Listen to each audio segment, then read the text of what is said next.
First of all, Romeo, thank you very much indeed for organising all of this. I'm Simon Cowell, as you can see, live from London. That is the House of Commons in the background, where all the members of Parliament work. And I'm here to answer, hopefully, most of your questions being sent in. And I think we'll start with Kelly from Birmingham, Alabama. What is your worst pet peeve people do during their audition? 100%. My worst pet peeve is when they just copy the original. It drives me nuts. Nowadays, we've got everyone turning up, singing Adele songs, trying to sound like Adele. Don't change the arrangement, copy it identically. It drives me crazy. I like people who go online, find an interesting twist on a song, and do something I've never heard before. That's my worst pet peeve. I want to hear from Paula from Los Angeles. Do you have any tips for people who plan on auditioning? Well, like I just said, I would say stand out from the crowd, study the charts. Where is there a gap in the market right now for you? Is there already one of you? If there is, don't bother. Work out, like we have to do running a record label, what isn't out there, and be original. Originality is key. I have a feeling if Lady Gaga had walked in to us on American Idol 3 years ago, she would have got a no. Now she'd get a yes, because I've learnt my lesson. In those days, we didn't like people who were a bit wacky, but now I love them. Melanie from Houston, did you help One Direction with their new album? Well, One Direction were originally 5 solo artists who turned up on XFactor. They didn't get through the middle rounds. I made a decision there and then we would put them into a group. It took me about 15 minutes to work it all out. Luckily it worked. And then regarding their album, I worked with them closely on it, but we have an A&R team who work for Sony Music and Psycho, my record label. They had a lot of ideas, what they liked, what they didn't like. But it was a team effort. And that's why it worked so well. Joe from Bristol, PA. Do you pay attention to what people who are auditioning are wearing? Yes, in a good way and a bad way.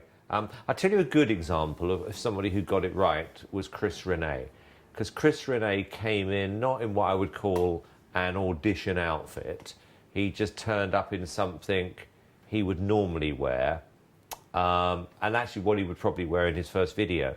He had good taste, you could see that. And that's a good example of somebody getting it right. What I don't like is when we get these 13, 14-year-olds coming in and their mums and dads have decided what they're going to wear. I mean, that is a big, big no-no.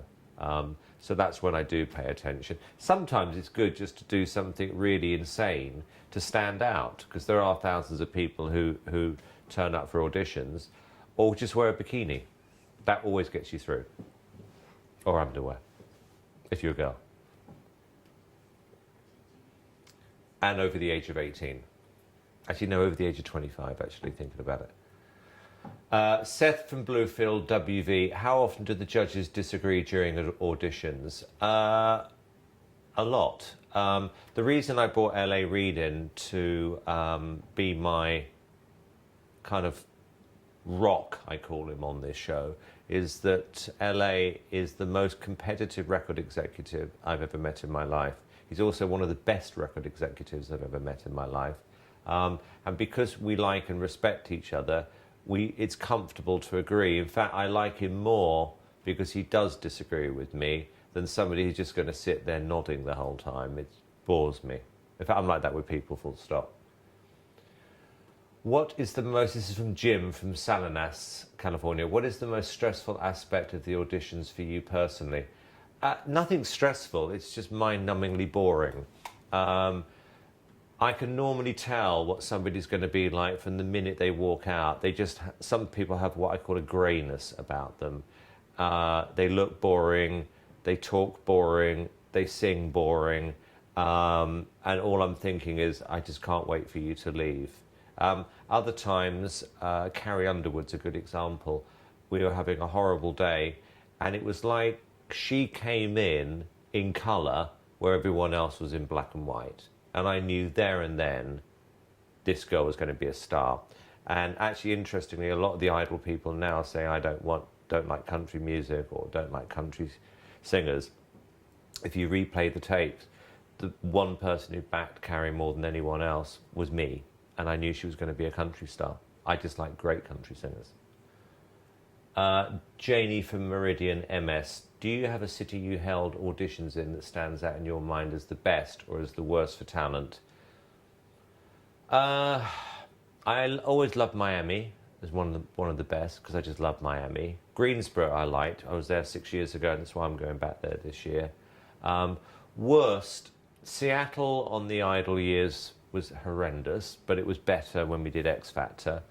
And we went to Houston with Idol 7 or 8 years ago. I think every single person who walked in that particular day was terrible. But again, we'll go back to Houston at some point with XFactor and hopefully we can make it good again. Kellyanne from Augusta, Georgia, how long is a day of auditions for you? Well, for me, I don't get up before 11 o'clock, so I don't start work till earliest 2 p.m. And we will finish round about 11, so it's 9 hours, long days. Ashley from Omaha, is there one XFactor contestant that still sticks out in your mind today that you will never forget? Melanie obviously is one of them. I think my favourite contestant from last year was probably Chris Renee,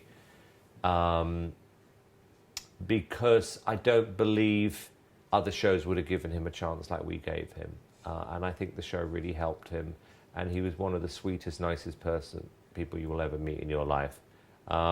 Melanie, obviously, she and I had this incredible bond.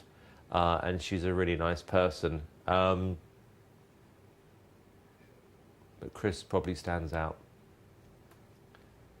Katie from Philadelphia, Pennsylvania. Have you ever wanted to take back something you've said to a contestant on the show? All the time. Not at the time. It's when you watch the show back, because I don't know what's happened backstage. So when I'm watching the show back, you normally hear something along the lines of, my dog died yesterday. This is the saddest day of my life. I'm going to sing this song and dedicate it to Lassie. I don't know about that.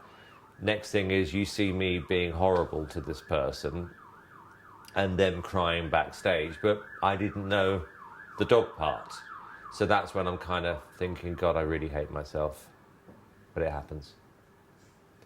Robbie from Missoula, where's that? Montana. Why did you decide to break XFactor up in teams with coaches? I did it because I think it's a better way of working with contestants. I think our job is much better spent being a coach rather than a critic. Everyone's a critic. What I did on Idol was I just criticised. What I do on XFactor is I mentor along with the other 3 judges, and I use my experience and their experience from what I do for a living, what LA does for a living, running a record label, to actually give people constructive advice and to make them better. It's just much better job. But a good question. Alex from Riverdale, MD. Were you nervous after bringing Melanie Amara back into the competition? Unbelievably nervous. I can remember having to go to her house, feeling really happy that I've made up my mind. I've made a mistake. I'm going to look great. This is going to sound great. She's definitely going to say yes. And then as I just knocked on the door, I remember thinking, what if she says no? What if she doesn't trust me?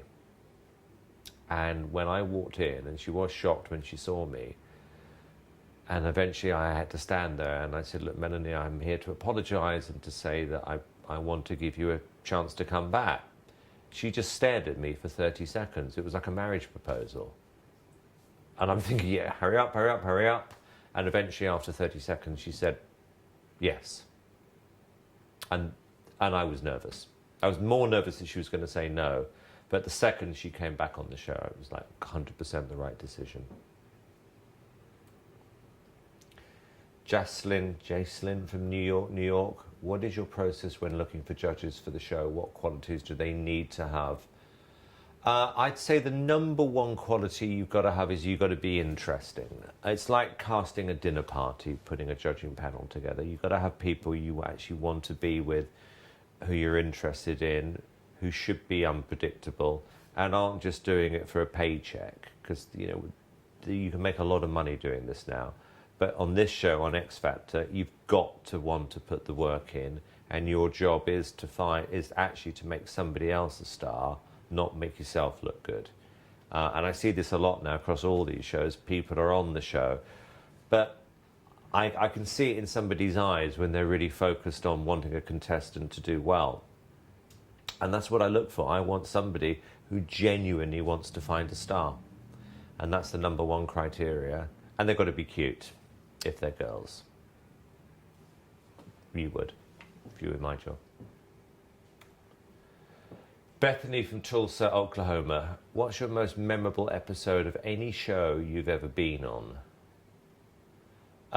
Probably Susan Boyle on Britain's Got Talent, having the worst day of my life ever, thinking this is a complete waste of time. I don't know why I'm doing this show anymore. I don't know why I'm here. Everyone's useless.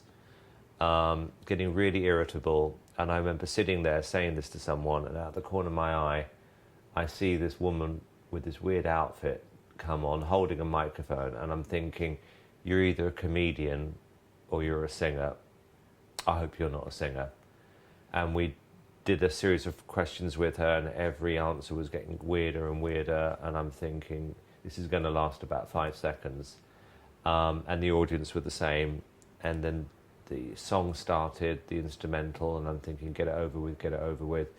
And she sang those first notes, and I can remember the hairs on the back of my neck standing up going, I have just made a huge mistake, and I am going to hate myself when I watch this audition back. But that's the one I remember.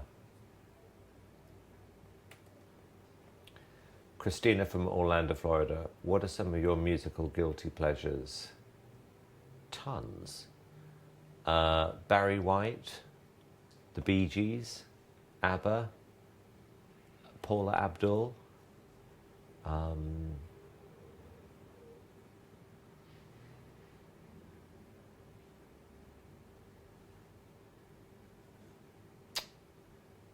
God, the guy who sings Dankeschön, Wayne Newton. I love that song. Don't know what it is about it. Actually, I'll tell you why I love that song. It's from Ferris Bueller's Day Off. It's the float scene, and he sings Dankeschön. Love it. That's why I love that song. So Wayne Newton. Dana from Salt Lake City, Utah. What sets your show apart from all the other talent shows on TV, in your opinion? It's just better than anyone else's. That's it. Chris from Fairbanks. The group seemed to struggle the most last season. What do you recommend to make a group really stand out and succeed? Good question. Every group, I think, in history, somebody outside the group has said, I'm going to form a group. Jackson's father, Michael Jackson's dad, decided to form the Jacksons, I think. Most of the Motown groups and the Supremes, Temptations, Four Tops, the record label decided to put people into a group, or a producer, whoever it was. Spice Girls, one of the most successful girl groups of all time. A friend of mine, Chris Herbert, put an advert out looking for 5 girl singers. NSYNC were put together, New Kids on the Block were put together, Backstreet Boys were put together. So my suggestion would be is get 3 or 4 of your friends and do it yourself, because there is a massive, massive gap in the market right now for an American vocal group. There just aren't any at the moment. So you be the catalyst, you become the manager, and it can be something different. It can be 2 guys, Wham are one of the biggest groups in the world, boy and a girl, Sonny and Cher. It could be 2 boys, 3 girls, anything. I love working with groups. One Direction only became One Direction because I decided these 5 guys should be in a group, and I look for chemistry. And you should feel like you're friends and that you know what you want to be. Don't wait to be told. Amanda from London, will the USA X Factor ever join the UK X Factor as one huge show? Maybe. I think eventually we'll end up with all the winners one year competing in one huge competition. I think that would be fun. This year we did offer The Voice and The Idol to compete in a grand final. The winner of Idol, winner of The Voice, takes on the winner of this year's X Factor, and they bottled it, which is really disappointing because I think that would have been fun. But I wouldn't rule it out happening still. You never know. That's it.